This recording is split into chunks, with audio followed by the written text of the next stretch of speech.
ಯುವ ನಾಯಕರಾದಂತಾರೆ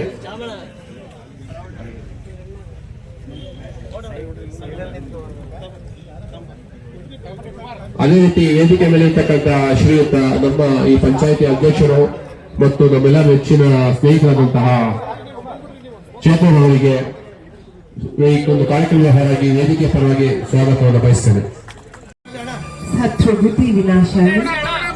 ಹೊಸ ವರ್ಷ ಪ್ರಾರಂಭ ಆದಾಗ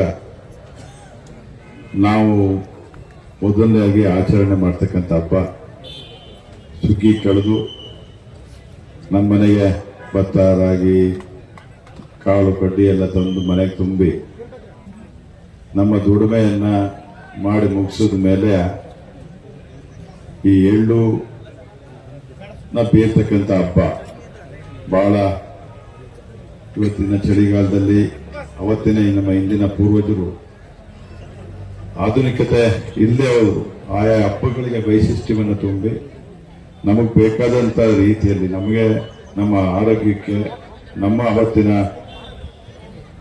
ವಾತಾವರಣಕ್ಕೆ ತಕ್ಕಂಗೆ ನಾವೇನು ಹಬ್ಬವನ್ನು ಆಚರಣೆ ಮಾಡಬೇಕು ಅನ್ನುವಂಥದ್ದನ್ನ ಯೋಚನೆ ಮಾಡಿ ಚಿಂತನೆ ಮಾಡಿ ಈ ಹಬ್ಬಗಳನ್ನ ಆಚರಣೆ ಮಾಡ್ತಕ್ಕಂಥದ್ದನ್ನ ಮಾಡಿದ್ವಿ.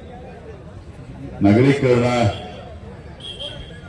ಆಗ್ತಾ ಬಂದಂಗೆ ಅವಿಭಕ್ತ ಕುಟುಂಬಗಳು ವಿಭಕ್ತ ಕುಟುಂಬಗಳು ಆಗ್ತಾ ಬಂದಂಗೆ ನಾವು ನಮ್ಮ ಹಿರಿಯರು ನಾವು ಮದುವೆ ಆದ್ಮೇಲೆ ನಮ್ಮ ಮಕ್ಕಳು ಮರಿ ಅಂತ ಹೇಳಿ ಹಳ್ಳಿ ಬಿಟ್ಟು ಹೊರಗಡೆ ಬಂದು ನಾವು ಜೀವನವನ್ನು ರೂಪಿಸ್ಕೊಳ್ಳುವಂತ ಕಾಲದಲ್ಲಿ ಹೊಸ ಹೊಸ ನಮ್ಮ ಮಕ್ಕಳು ವಿದ್ಯಾಭ್ಯಾಸಗಳನ್ನು ಕೊಡಬೇಕು, ಒಳ್ಳೆ ವಾತಾವರಣದಲ್ಲಿ ಅವನ್ನ ಒಬ್ಬರನ್ನ ಶ್ರೇಷ್ಠವಾದಂಥ ಕೆಲಸಕ್ಕೆ ಸೇರಿಸಬೇಕು. ಮಗಳಾಗ್ಬೋದು ಮಗನಾಗ್ಬೋದು, ಯಾವುದನ್ನು ಸಹ ಭೇದ ಭಾವ ಇಲ್ಲದೇ ನಮ್ಮ ಮಕ್ಕಳು ಬಹಳ ಅತ್ಯಂತ ಹೆಚ್ಚು ವಿದ್ಯಾವಂತರಾಗಬೇಕು ಅನ್ನುವಂತ ಒಂದು ಚಿಂತನೆಯಿಂದ ಹಳ್ಳಿ ಬಿಟ್ಟು ನಗರಕ್ಕೆ ಬಂದು ನಗರ ಪ್ರದೇಶದಲ್ಲಿ ಇದ್ದು ಬಹಳ ತಮ್ಮದೇ ಆದಂತಹ ಚಿಂತನೆಗಳಿಂದ ಬಹಳ ಶ್ರಮದಿಂದ ಒಂದು ಸಣ್ಣ ಒಂದು 30-40 ಸೈಟ್ ತಗೊಂಡ್ರೆ ಸಾಕು ಅನ್ನೋ ಮನೆ ಕಟ್ಟಿ ನಿಮಗೆ ಮೋಸ ಮಾಡ್ತಾರೆ ಸಂತೆ ಒಳಗ. ನೀವೆಲ್ಲ ಸಂತೆ ಒಳಗೆ ತಗೊಂಡೋಗಿ ಇಟ್ಕೊಂಡಾಗ ಅದನ್ನ ನಾವು ಖರೀದಿಗೆ ತಗೊಳ್ತೀವಿ ಅಂತ, ಸಾಕೋದಕ್ಕೆ ತಗೊಳ್ತೀವಿ ಅಂತ ಸಂತೆಯಿಂದ ಖರೀದಿ ಮಾಡ್ತಾರೆ. ಆದ್ರೆ ಅವ್ರು ಸಾಕೋದಕ್ಕೆ ತಗೊಂಡೋಗೋದಿಲ್ಲ. ಅದನ್ನ ಎಷ್ಟು ಕ್ರೂರವಾಗಿ ತುಂಬಿಕೊಂಡು ಹೋಗ್ತಾರೆ ಗೊತ್ತಾ? ಗೋವನ್ನ ಕಂಟೈನರ್ಗಳು ಇದುವರೆಗೂ 1,000ಕ್ಕೂ ಹೆಚ್ಚು ಗೋವುಗಳ ರಕ್ಷಣೆ ಮಾಡಿದ್ದೇವೆ. ಆ ಮಾನವೀಯತೆ ಮತ್ತು ಮನುಷ್ಯತ್ವದ ಪಾಠ ಮಾಡ್ತಾರಲ್ಲ, ಒಮ್ಮೆ ನೀವು ಆ ಕಂಟೈನರ್ ಹಿಡಿದಾಗ ನೀವು ಅಲ್ಲಿ ನಿಂತ್ಕೊಂಡು ನೋಡ್ಬೇಕು. 10x10 ನಲ್ಲಿ ಎಷ್ಟು ಗೋವುಗಳನ್ನ ನೀವು ಕೊಟ್ಟಿಗೆ ಮಾಡಿರ್ತೀರಿ ನಿಮ್ಮೆಲ್ಲರಿಗೂ ಗೊತ್ತಿರುತ್ತೆ. 10x10 ಒಂದು ಕಂಟೈನರ್ 10x10 ಇರಲ್ಲ. ನಾನು 10x10 ಹೇಳ್ತೀನಿ. 10x10 ನಲ್ಲಿ ಎಷ್ಟು ಗೋವುಗಳನ್ನ ಕಟ್ಟಬಹುದು? ಅಪ್ಪಪ್ಪ ಅಂದ್ರೆ ಎಷ್ಟು ಗೋವುಗಳನ್ನ ಕಟ್ಟಬಹುದು? 2 ಅಥವಾ 3. ಆದ್ರೆ ಅದೇ 10x10 ಈಚರ್ 10x10 ಇರಲ್ಲ. ಈಚರ್ ಕಂಟೈನರ್ ನಾನು ಸುಮ್ಮನೆ ಹೇಳ್ತೇನೆ. ಒಂದು ಈಚರ್ ಕಂಟೈನರ್ ನಲ್ಲಿ 40 ಗೋವುಗಳನ್ನ ತುಂಬಿರ್ತಾರೆ ಅಂದ್ರೆ ಯೋಚನೆ ಮಾಡಿ ಇನ್ನೆಷ್ಟು ಕ್ರೂರತ್ವದಿಂದ ತುಂಬಿರಬೇಕು. ಅದನ್ನ ರಕ್ಷಣೆ ಮಾಡಿದಾಗ ಅದ್ರ ಕಣ್ಣು ಕಟ್ಟಿರ್ತಾರಲ್ಲ, ಎಳೆದು ಮೂಗನ್ನ ಎಳೆದು ಮ್ಯಾಗ್ ಕಟ್ಟಿರ್ತಾರೆ, ಬಾಲವನ್ನ ಎಳೆದು ಮ್ಯಾಗ್ ಕಟ್ಟಿರ್ತಾರೆ, ಹೊಟ್ಟೆಯನ್ನ ಕಟ್ಟಿ ಸೈಡಿಗೆ ಎಳೆದು ಕಟ್ಟಿರ್ತಾರೆ.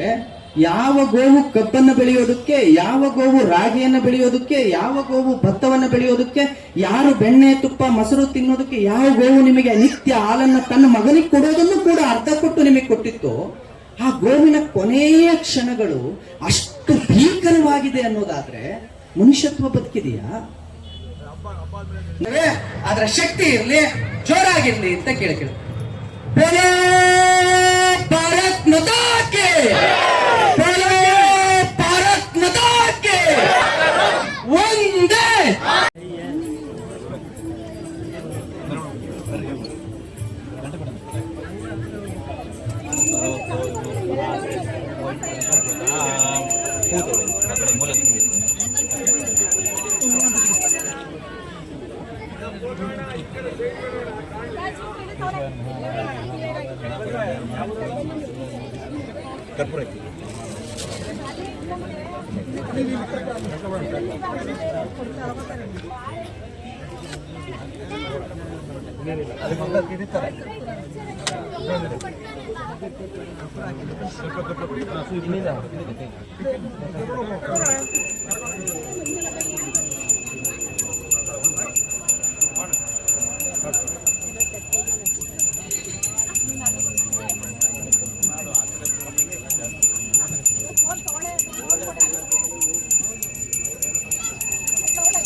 ಗೋಪೂಜಾ